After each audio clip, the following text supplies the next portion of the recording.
पहाड़ में ड्राइव करना बहुत टफ होता है। जैसे नाग होता है ना, नाग की तरह और इसकी जीभ निकली हुई है। कैलाश मानसरोवर यात्रा होती थी वो यहीं से शुरू होती थी।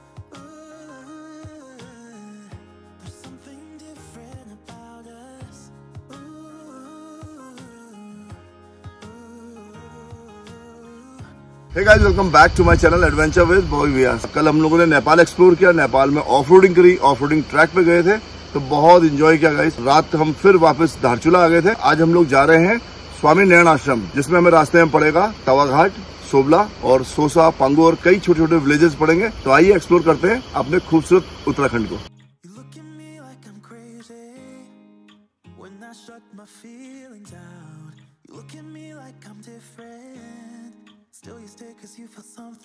ये सारे ग्रुप आदि कैलाश के लिए जा रहे हैं। बहुत दूर दूर से लोग यहाँ पे आते हैं।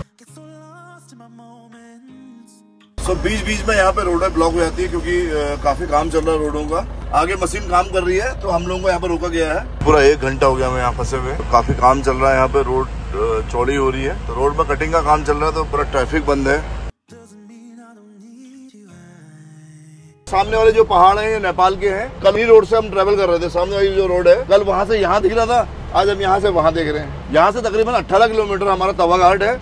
तो पहले हम तवा घाट पहुँचेंगे। तवा घाट के बाद हम लेफ्ट टर्न लेके नयन स्वामी आश्रम के मंदिर में जाएंगे। धारचूला से तवा घाट तकरीबन 18 किलोमीटर है और जिसमें हम 4-5 किलोमीटर कवर कर चुके हैं। अभी जहाँ पे हम पहुँचे हैं इसे तपोवन कहते हैं। यहाँ पे गर्म पानी भी निकलता है। इंडिया और नेपाल के बीच में ये नदी जो बह रही है इसका नाम काली गंगा है। काली नदी के नाम से इसे जाना जाता है।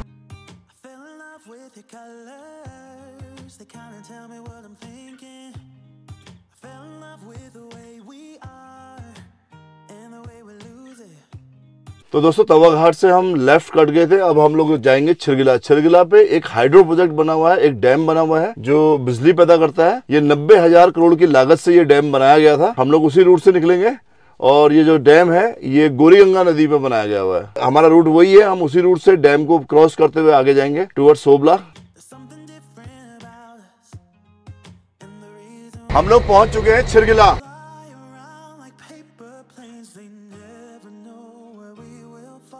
मेरे बगल में आप जो देख रहे हैं ये डैम है धौलीगंगा परियोजना। यहीं से बिजली पैदा होती है। ये हाइड्रो प्रोजेक्ट है।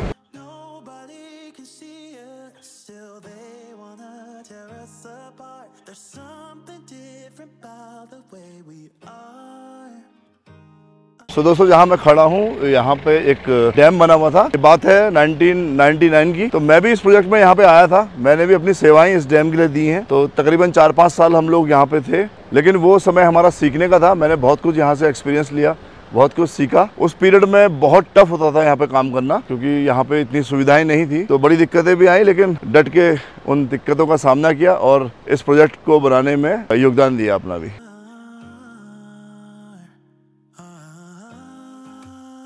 कुछ साल पहले यहाँ पे ना बादल फट गया था तो ये सारी जितनी बिल्डिंग दिख रही सब टूट गई थी। दोबारा इन्होंने बनाई है। ये जितने भी ब्रिजेस बनाए गए ना ये सब टेम्परेरी है। पहले ब्रिज बने हुए थे वो सारे टूट गए क्योंकि हर बार ये नाले जो है बहुत उफान में आते हैं तो वो ब्रिज टूट जाते हैं। इस बेल्ट में जो है आपको ऑफ रोडिंग होगी।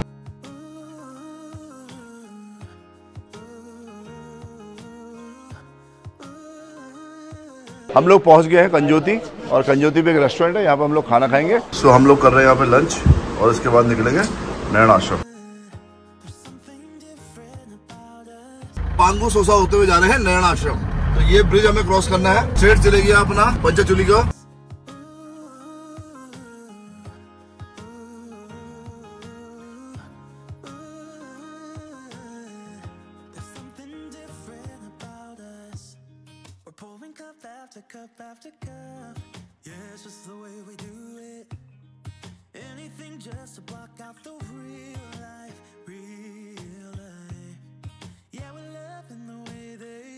तो हम लोग पहुंच चुके हैं पांगू विलेज। इसके बाद आएगा सोसा और उसके बाद हम पहुंचेंगे नयन आश्रम। काफी लंबा चल चुके हैं। एक छोटे से ब्रेक ले रुके हैं, चाय बनाते हैं बैठ के और पीते हैं चाय, फिर चलेंगे आगे। पहाड़ में ड्राइव करना बहुत टफ होता है और नॉन स्टॉप आप ड्राइव करो तो ना आपको बॉडी थकने लग जाती है। दोस्तों इस हिमालयन बेल्ट में बहुत सारे प्लांट होते हैं बट एक अनोखा सा प्लांट मैंने अभी देखा है। अगर आप लोगों को जानकारी है इसके बारे में तो प्लीज कमेंट करके जरूर बताइएगा इसका क्या नाम है। क्योंकि ये प्लांट जो है जैसे नाग होता है ना, नाग की तरह और इसकी जीभ निकली हुई है। तो ये बहुत ही अलग टाइप का मैंने प्लांट देखा, फर्स्ट टाइम मैं देख रहा हूँ।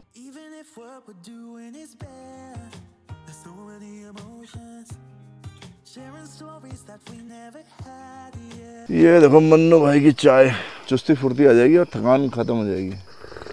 आहा मजा आ गया। अच्छा होता क्या ना, जैसे खाना खा लिया ना तो एक तो राइस खाने के बाद ना थकान सी होती है, पता नहीं क्यों। हाँ नींद आती है उसको खाने के बाद। कड़क चाय पी लो तो उसका ताजगी आती है। इतना अच्छा एटमॉस्फेयर हो, ऐसे हिमालयास पे बैठे हो और चाय पी रहे हो आप, इसका मजा ही कुछ और है। और साथ में ये गांव के बिस्किट, ये इधर ही मिलते हैं, हमारे इधर तो मिलते नहीं भाई। ये दोस्तों चाय पी ली है, काफी फ्रेशनेस आ गई है। यहाँ से नारायण आश्रम 3 किलोमीटर बचा हुआ है, तो चलिए चलते हैं नारायण आश्रम और आपको कराते हैं भगवान नारायण के दर्शन। हम क्रॉस कर रहे हैं सोसा विलेज। मैं बहुत करीब पहुंच गया हूं नारायण आश्रम के और मैं बहुत एक्साइटेड हूं कि मैं वहां दर्शन करूं। और मेरी बहुत सारी यादें यहां से जुड़ी हुई हैं। जब धौलीगंगा प्रोजेक्ट चल रहा था तो उस टाइम मैं यहीं था, तो जब भी मेरा मन होता था ना नारायण आश्रम आया था, मुझे बहुत शांति मिलती थी। बहुत सारी यादें जुड़ी हैं यहाँ से। चलिए वहाँ चलते हैं और अपनी यादों को ताजा करते हैं। जो भी अच्छी चीज मुझे मिलती है मैं वो आपको दिखाने की कोशिश करता हूँ। कई लोग बहुत दूर हैं जो यहाँ तक नहीं पहुँच पाते हैं। मैं एक आपका माध्यम बन रहा हूँ कि आपको अपने कैमरे के जरिए आपको मैं ये सब दर्शन कराऊँ। तो चलिए चलते हैं और आपको कराता हूँ मैं दर्शन।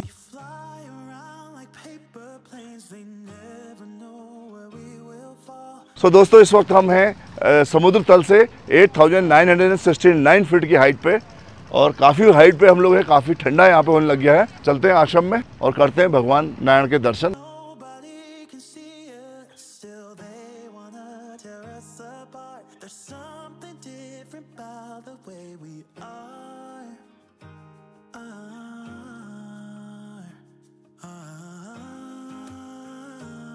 जोरों को जोर की प्यास लगी हुई थी, हमने कहा पहले से पानी पिला देते हैं और फिर चलेंगे दर्शन करें।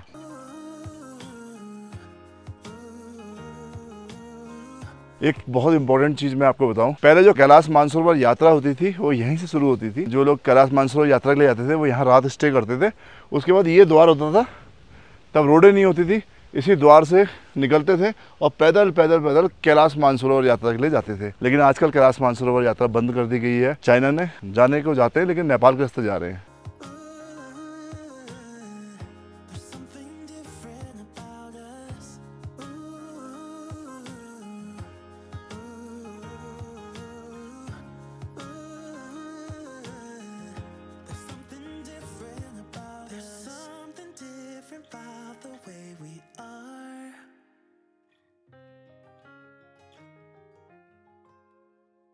इस वक्त मैं हूँ नारायण स्वामी आश्रम के प्रांगण में। एक बार देखते हैं कि इनकी वाटिका में क्या क्या लगा है।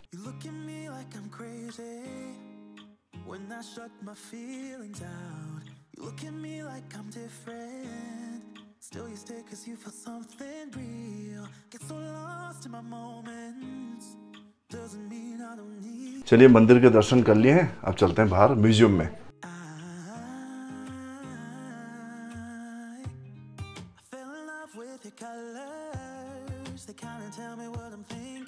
वैसे तो रात्रि विश्राम हमने यहीं करना था, लेकिन काफी लंबा सफर हमारा हो रहा है, टाइम भी हमारे पास कम है, तो इसलिए हम सोच रहे हैं कि आज ही हम पंचचूली तक जाएं और कल हम पंचचूली के दर्शन करें। तो चलिए चलते हैं, यहाँ से विदा लेते हैं और चलते हैं पंचचूली। ये देखो कितना प्यारा डॉग है।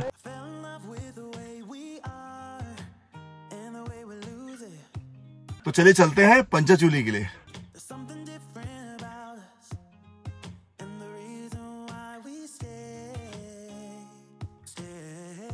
इस तरीके की गुफाएं हमें रास्ते भर मिलती हैं। अगर आधी तूफान आ जाए या बारिश हो जाए बहुत तेज, तो इन गुफाओं में हम रह सकते हैं और यहाँ अपनी रात बिता सकते हैं।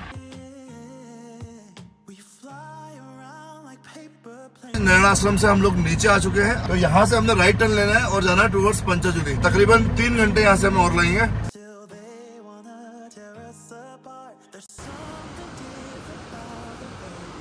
हमारे बगल में जो नदी चल रही है वो है गौरी गंगा, और इस वक्त गौरी गंगा का रौद्र रूप चल रहा है। काफी डरावनी लग रही है। पूरा ग्लेशियर का ये पानी है और इसका बहाव बहुत तेज है, तो हमें बड़े संभल के चलना पड़ेगा क्योंकि रात का टाइम है। हमारी सड़क है, कहीं भी धंस सकती है, तो इसलिए देख के आराम आराम से हमें चलना पड़ेगा। तो गाइस हम पहुंचे हैं सोबला, और सोबला में बनवा रहे हैं रोटियां। क्या नाम है तुम्हारा? मेरा नाम मुकेश सिंह है। मुकेश, आपका नाम? मान सिंह थापा। मान सिंह थापा। गाइस कितना मजा आ रहा है, देखो बगल में नदी बह रही है और यहाँ दुकान में हम रुके हैं और हमारे लिए गर्मा गर्म रोटी बन रही है। जोरो चलो, रोटी बन रही बेटा। हाँ बन रही रोटी हमने ले ली है। बहुत बहुत धन्यवाद आपका रोटी के लिए। चल ठीक है डियर, ठीक है दादी, फिर मिलते हैं। ओके दा।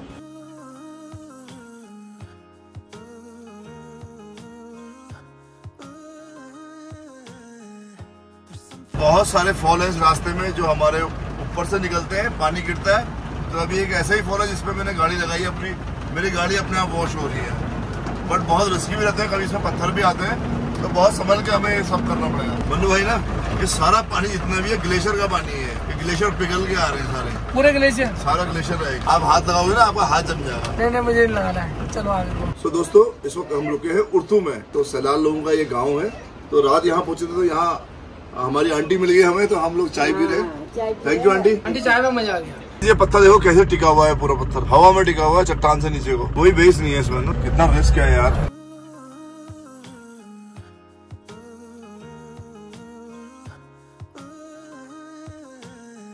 सो दोस्तों हम पहुंच गए हैं दुक्तू गांव में, थोड़ा सा अपने यहाँ पर डिनर कर रहे हैं, उसके बाद करेंगे कैंप फायर। और यहाँ पे बहुत सारे हमारे दोस्त हैं, उनसे मिलेंगे और उनसे जानेंगे कि क्या है दुक्तू विलेज में। दुक्तू विलेज को राखू के नाम से भी जाना जाता है। राखू का मतलब होता है कि 100 परिवार, यानी कि 100 परिवार। 100 परिवार यहाँ पे रहते हैं और बहुत खूबसूरत गाँव है। यहाँ के लोग बहुत ही खूबसूरत है, बहुत अच्छे नेचर के लोग हैं। और एक चीज मैं जरूर आपको बताना चाहूंगा कि जितने भी ऑफ रोडर्स हैं, जितने भी बाइकर्स हैं, उनके लिए one of the best place. ये मेरा अपना एक्सपीरियंस है, क्योंकि आज मैं यहाँ पे आया हूँ, मैं अपने कैरावैन से आया हूँ, बट ऐसा रूट आपको कहीं नहीं मिलेगा। भाई लोगों ने यहाँ पे कैंप फायर किया था, एक बार मैं आपको मिलाता हूँ अपने भाई लोगों से जो दुक्तू विलेज में अपने होम स्टे चलाते हैं और यहाँ ऑर्गेनिक खेती करते हैं। केसर सिंह दुक्ताल, गायत्री होम स्टे मेरा। Krishna Singh Duktal, Jammu Singh Duktal, Rakesh Singh Duktal, Rakesh Singh home stay, Nishi Duktal, Nitesh Singh Duktal. पहले भी मैं एक बार आया हूँ, लेकिन तब मेरा आप लोगों से परिचय नहीं हुआ था। आज सडनली हम लोग ऐसे मिले हैं कि लग ही नहीं रहा कि मैं अपने गांव में हूँ या भाई लोगों के गांव में हूँ। तो रात का समय है और काफी टाइम हो चुका है, हम लोग यहाँ पे कैंप फायर कर रहे हैं, बैठ रहे हैं। अच्छा मैं ये पूछना चाह रहा हूँ कि आप लोगों के यहाँ क्या क्या फसल होती है यहाँ पे? हमारे वहाँ जो काला राजमा, सफेद राजमा, बंदे गोभी, राई। अच्छा विंटर्स में जब पूरी बर्फ गिर जाती है यहाँ पे, तो उस टाइम क्या करते हो आप लोग? विंटर में हमारा 6 महीना धारचूला रहते, 6 महीना हम दुक्तू रहते हैं। 5 से 6 फीट पूरा बर्फ रहता है ना गाँव में। पूरा ये छतें जो जितनी छतें है ना, पूरे बर्फ से दादालत होती है। अच्छा। और नीचे जो हमारे दरवाजे रहते हैं, दरवाजों पे पूरा बर्फ ही बर्फ रहता है यहाँ पूरा। जो आप लोगों के यहाँ वेजिटेबल्स जो भी आप लोग लगाते हो, ये सब ऑर्गेनिक रहता है? ऑर्गेनिक, प्योर ऑर्गेनिक सब यहाँ पर। ये आप लोग अपने खाने के लिए होता है या इसको आगे सेल भी करते हो? उगल थोड़ा सेल करते हैं, उगल का आटा होता है सर। उगल क्या होता है? उगल सर जो कुट्टू का आटा बोलते हैं, भुट्टे बोलते हैं यहाँ पे। जैसे आप लोगों के होम स्टे बन रहे हैं अभी यहाँ पे ना, बहुत सारे होम स्टे मैं देख रहा हूँ यहाँ गाँव में, काफी लोगों के होम स्टे बन रहे हैं। एक अच्छी अपॉर्चुनिटी मिली है लोगों को भी यहाँ आने के लिए, क्योंकि ऐसा ट्रैक कहीं मिलता नहीं है। क्योंकि इंडिया में रोडें तो सब जगह कंप्लीट हो चुकी है, अभी ऑफ रोड ट्रैक है यहाँ पे। तो बहुत सारे बाइकर्स जो होते हैं वो यहाँ आना चाहते हैं, तो उन लोगों की आपने क्या व्यवस्था कर रखी है यहाँ पे? उनको मतलब ऑर्गेनिक दोगे सारा फूडिंग? उनके लिए पूरा ऑर्गेनिक। चलो गपशप तो हमारी बहुत हो गई है, मैं चाह रहा हूँ कि कोई यहाँ का पारंपरिक कोई ऐसा गीत हो।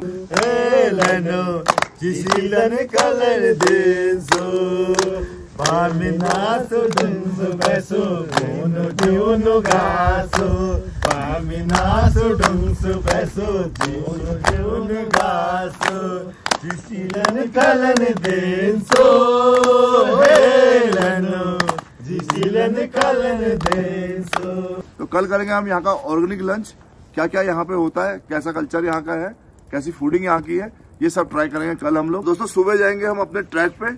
आज के लिए इतना ही, मैं इस वीडियो को एंड करता हूँ। तो मिलते हैं फिर एक नेक्स्ट वीडियो में, तब तक देखते रहे एडवेंचर विद बॉबी भैया। जय गंगादेव, जय Panchsheeli. Thanks for watching, bye bye.